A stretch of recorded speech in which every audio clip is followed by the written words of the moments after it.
Hello mga kababayan! Welcome back sa aking channel. At kung bago ka pa lang dito sa aking channel, ako nga pala si Uncle Joe. At sa vlog na ito, samahan niyo ako at pag-usapan natin ang house o accommodation dito sa Poland. Kung ikaw ay balak mag-aral, magtrabaho o manirahan dito sa Poland, mahalaga ang tamang tirahan para sa maging komportable at maayos na pumumuhay dito. Ang bahay na ito ay may 4 na kwarto, 2 sa itaas at 2 sa baba at may 2 banyo. Sige, tara, pasukin natin. Ito yung pinaka main door niya. Tapos may hagdan pataas. Dito sa taas may tatlong 2 room dyan, isang CR. Saka pasok dito. Oops. Yan, ito yung pinaka-kusina. Kusina. Meron tayong stove. Oven na rin siya. May ref. Mga cabinets, hanging cabinet. Yan. Ito yung table. At doon yung CR. Maya tignan natin. So, isang kwarto dyan. Kwarto ni Luigi. At dito naman, kwarto namin. So, okay. So, maluwang siya. Meron siyang malaking bed.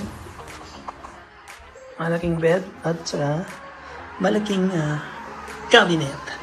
Meron din siyang 2 lampshade. At meron siyang malaking desk. Malaking desk. Meron din siyang TV.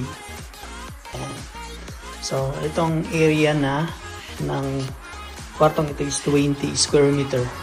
So, malaki siya. 5 by 4 na kwarto. Tingnan natin yung CR.